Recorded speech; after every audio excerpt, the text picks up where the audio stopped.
Idahosa is joining me now, and we're looking at the decisions taken by the Central Bank's Monetary Policy Committee on Monday and Tuesday. Thank you so much for being here, Gabriel. Thank you.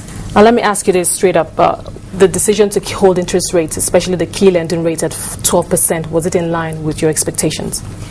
Pretty much in line, because the CBN needed to sort of hold steady and ensure that we continue to provide an environment for growth in the economy, because you don't want to increase rates again when the real sector, manufacturing, farming, are saying that rates are getting too high. The temptation to raise the rates was there because we expect a lot of liquidity coming from subsidy removal.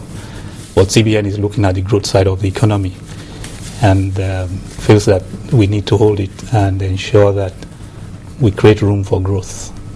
Now, okay, in terms of, like you said, creating room for growth, it would seem that the central bank was, like it said, it's just watching out, standing on the sidelines for now to just observe the economic indices in the economy, especially how they will be impacted by the partial removal of the fuel subsidy. Now that the federal government will have like an extra 44 naira in savings from the partial removal of the subsidy on PMS, and also the expansionary budget that we're expecting this to be passed very soon.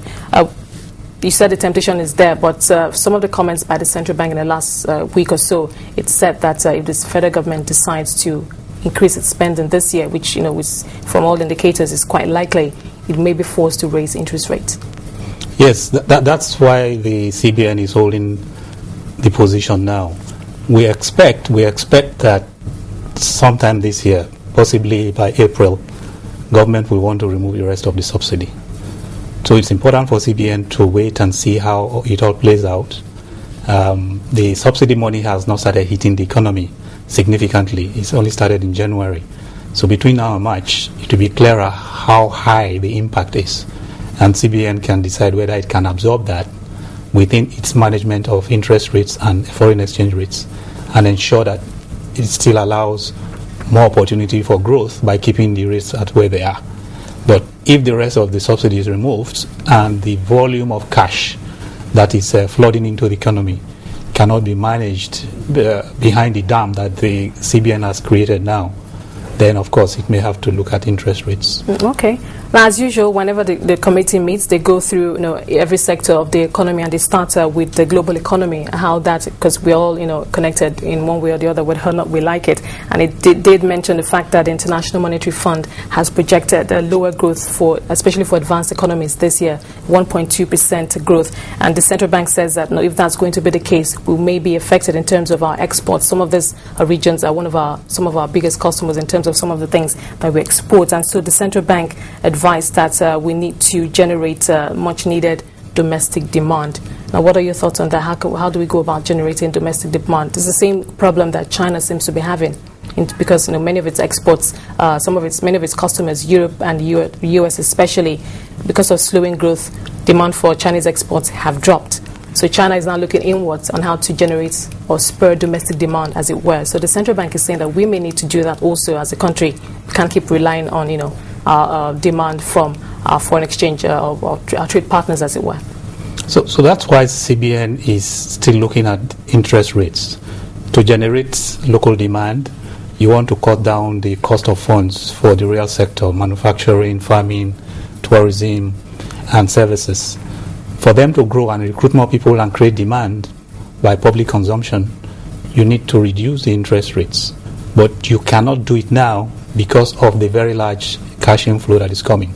So CBN is going to have to balance that once it is clear, say by April or sometime thereafter, that government has come out with a final removal of the subsidy, and it now assesses the situation and does this balance to allow for growth and local demand, or to stem the tide of the flow. It's very likely that CBN will try to meet that challenge by trying to hold on interest rates to allow the growth we are looking for. Clearly, every country the size of Nigeria must have significant local demand. That's what makes our population an advantage. If you don't have local demand and you continue to rely on the foreign market, then at some point you will be hit, like it's happening now. So we have to grow internal demand. CBN will try its best to keep the interest rates as they are, and even try to direct some of these flows of money that is coming in from the removal of subsidy directly into real sector, like it did with intervention fund through BOI. It will try to direct a lot of these funds, liquidity that is coming in through, say, BOI, the Bank of Agriculture, the Federal Mortgage Bank, and other special interventions, so that they do not hit the consumption market and aggravate inflation. You want to use that money coming in to create growth by putting it directly in the productive sector. And then, of course, in infrastructure, you want to direct a lot of that money into construction, into ferries, into buses, so that you are creating jobs immediately, which translates into increasing local demand, because more unemployed people now have money. Those that are employed will have more income, their consumption will grow, and then manufacturers in the consumer markets will have more people with higher buying power. So it is that process that CBN really has to work hard to manage. Okay.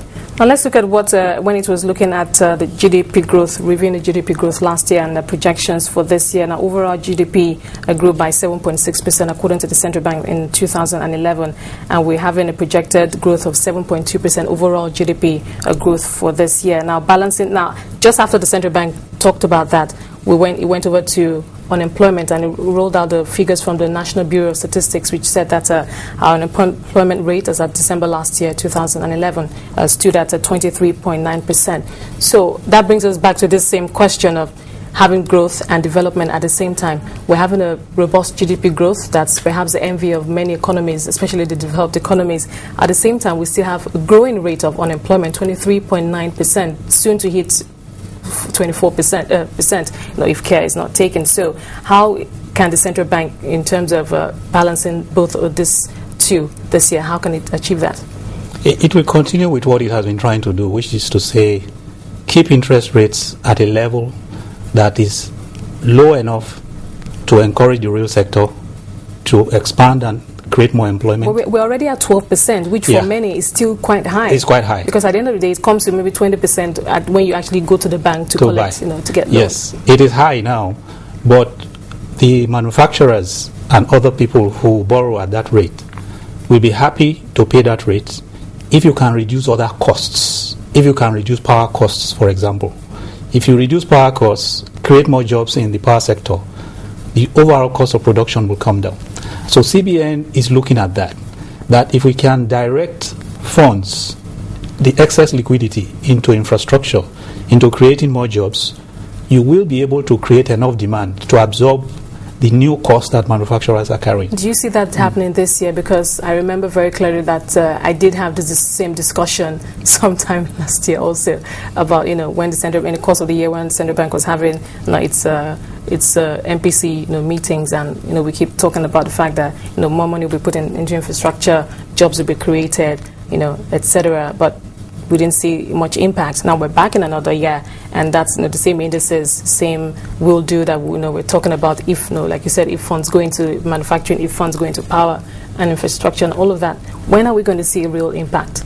Because for the man, sorry to butt in again, for the man on the street, if we're talking about the fact that we have a robust GDP growth of 7.1%, 7.2%, you ask the man on the street who's unemployed and tell him that, do you know your country grows at 7.2% every quarter? He's not going to understand, because as far as he's concerned, he's unemployed. He doesn't have money in his pocket. So if it's not coming down to him, not affecting him as a person, as a Nigerian, then for the average man, the whole economics for him doesn't add up, as it were. Yeah, it doesn't add up. It will not add up for those who are not yet employed. But for every person that gets a job, it changes. So are we getting employment? Yes, we are getting employment. What is the rates? Is the rates that you are asking, how fast is employment growing? Well, according to the MBS, I do have numbers for that. The MBS says that 1.8 million jobs are usually, 1.8 million people, as it were, come into the labor market every year. Yes. That's what the MBS says, yes. But apparently that's not enough. Yeah, so what you have is, every year you have millions of people come out of high school, of secondary school, come out of universities and join the employment market. On the other hand, you are creating jobs. These jobs are not created fast enough. For you to create jobs faster, you need to start up infrastructure projects, very large infrastructure projects, simultaneously across the country. You need to create opportunities for small and medium enterprises to have access to funding. The BOI and some other institutions are doing this, but you don't see the result like in 6 months or 1 year. But we've been coming from several years now, and we haven't exactly seen a huge impact. The point is that you will not see a huge impact because the volume of the effort is small compared to the problem. Okay. For example, through BOI, a lot of textile mills have been created. They have started working again. But you are talking of hiring maybe 2 or 3, 4, 5, 10,000 people. So you will not see the impact, but it's going to continue until the impact emerges. The fiscal authorities and the monetary authorities, that harmony that should be there. And I was asking if one is superior to the other or if both of them are at par.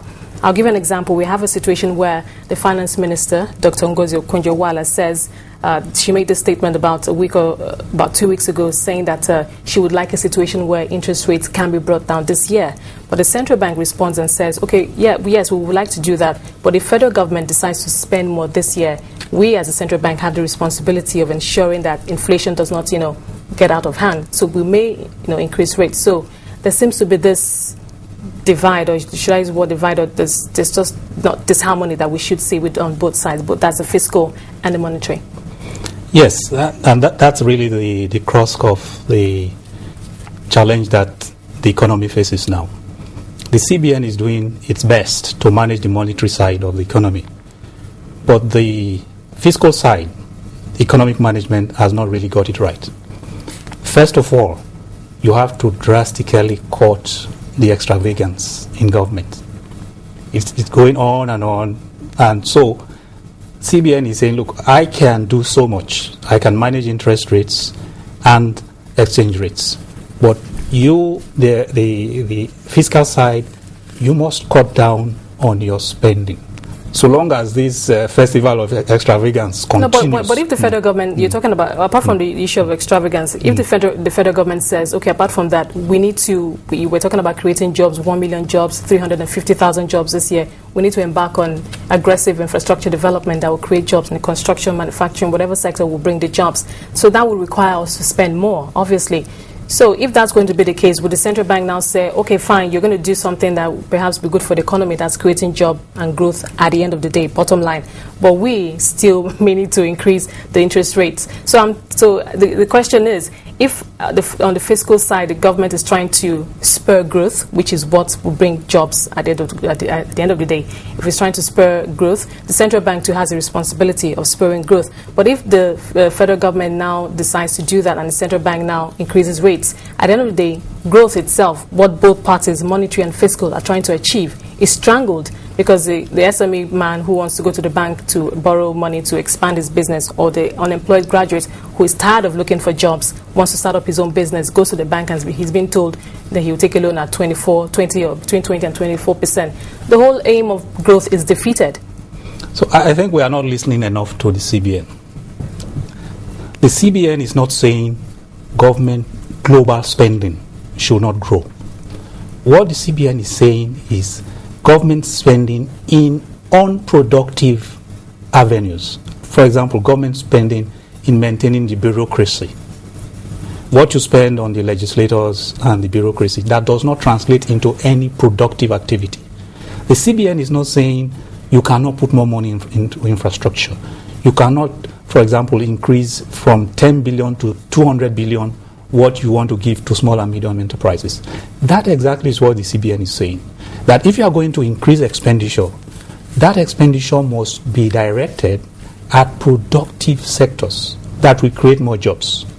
If you increase the allowances to assemblymen by 300%, it doesn't create jobs. If you give that same money to farmers, to SMEs, to build a railway, it will create jobs. It will transform the economy. And I think it's important to understand that that's what CBN is saying. CBN has not suggested that you cannot increase expenditure. The anxiety of CBN is, again, the money that will just go to waste at the end of the day. Rent activity. People just collecting money and essentially is rent on the economy. They don't add anything to the economy.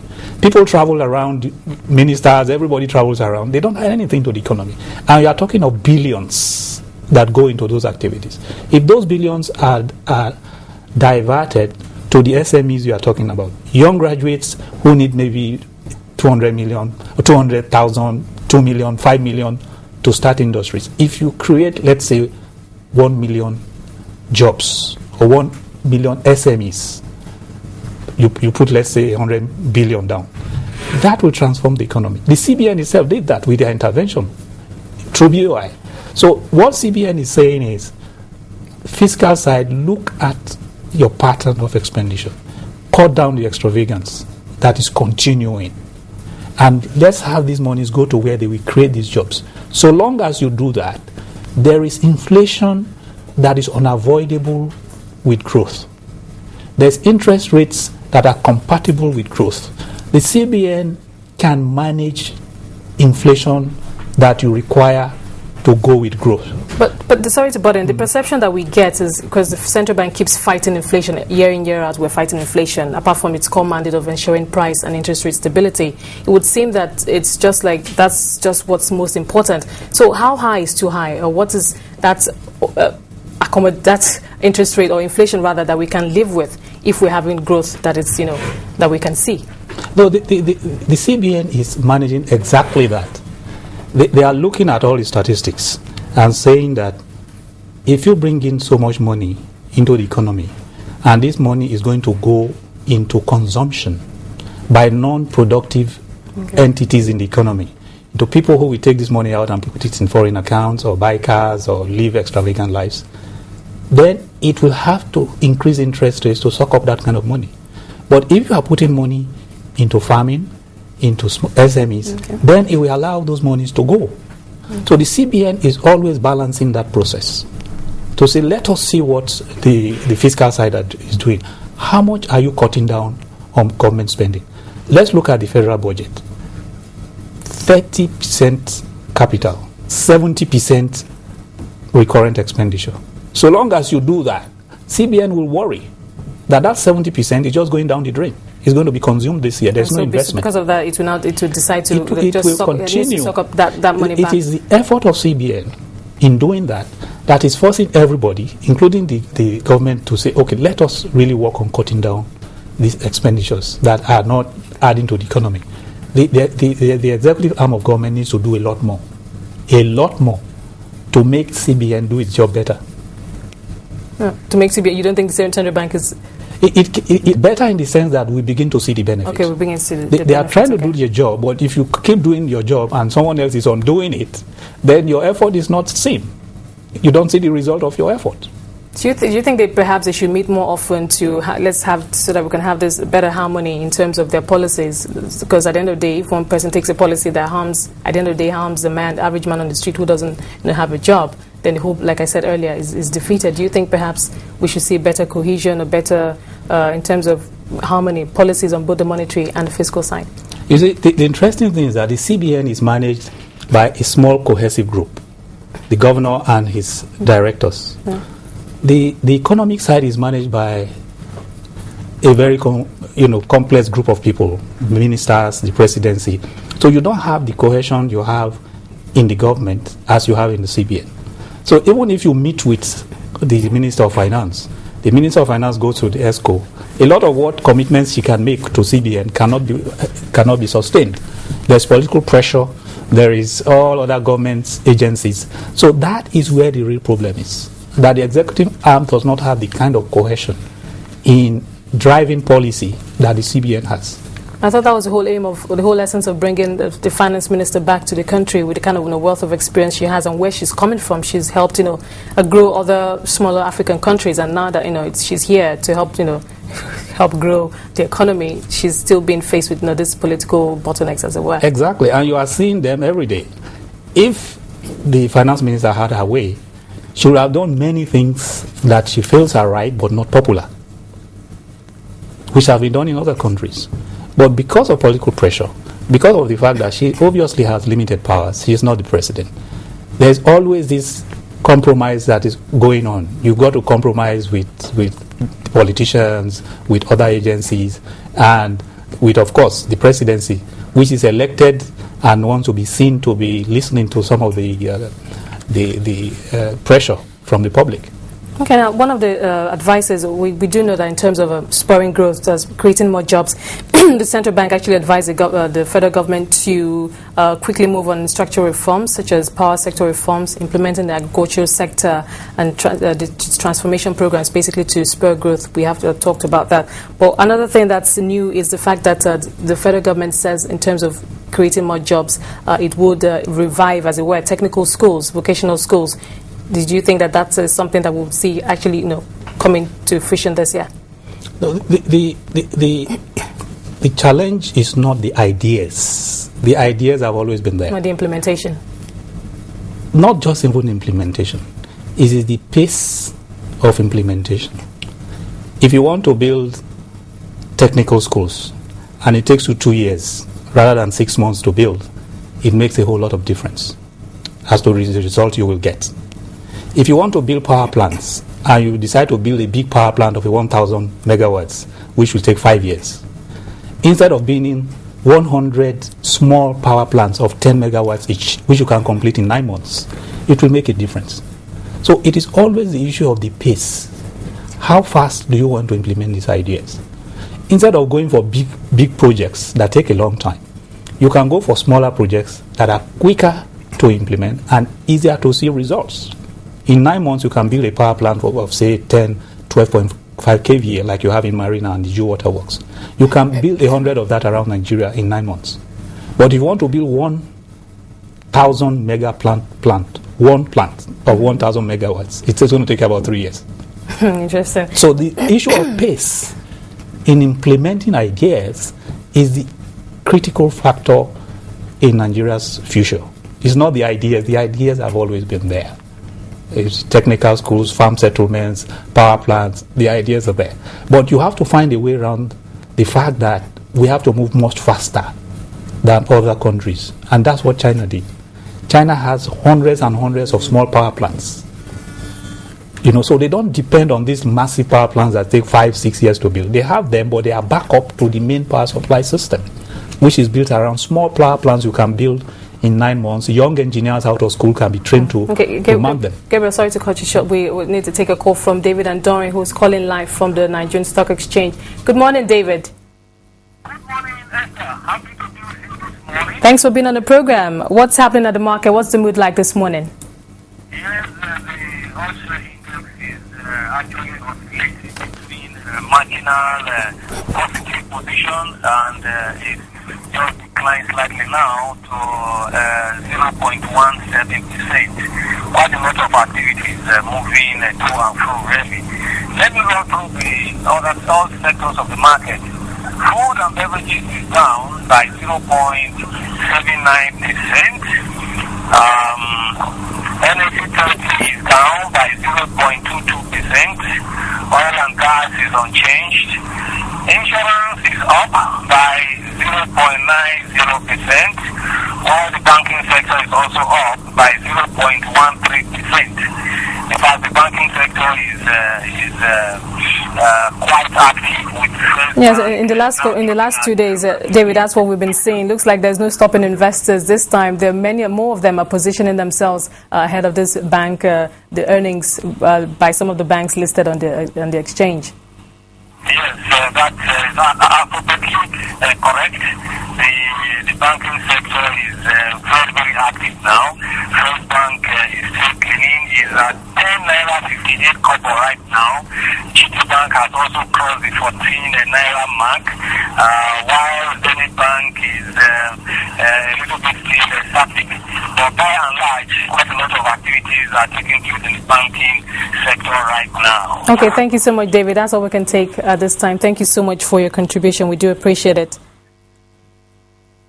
David and Doreen, they're calling live from the trading floor of the Nigerian Stock Exchange. Well, he says many of the stocks are in negative territory right now, except for the banking stocks, which have been rallying in the last 3 days. Many investors are watching and positioning themselves, trying to take advantage of some of the earnings that may come out from some of the banks listed on the bourse. According to him, First Bank is currently trading at around 10 naira, while GT Bank has hit 14 naira per share. That may be something that some investors might want to look into at this time. I'm still talking to Gabriel Idahosa. We're looking at some of the decisions taken by the CBN's MPC. We're almost completely out of time now, so let's just quickly round up on the final notes. Now, looking at the fiscal stance for the rest of this year, where do you see in terms of policy direction?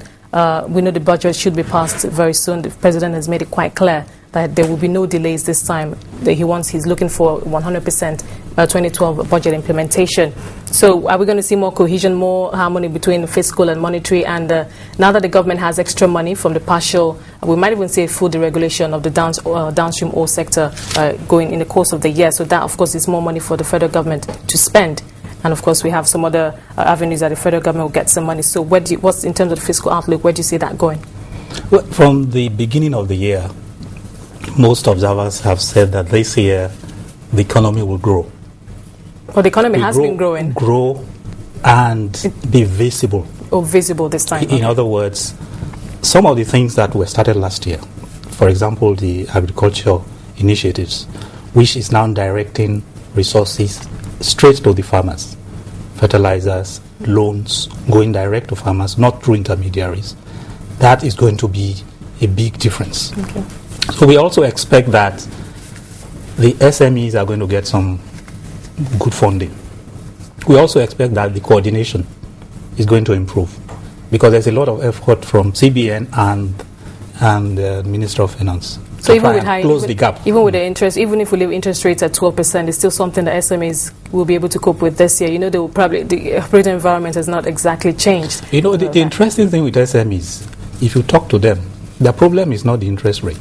It's access. Access to the money in the first place. Access in the, you know, under a SUSU or Ajo or daily contribution, they pay interest rates that are much higher. Okay.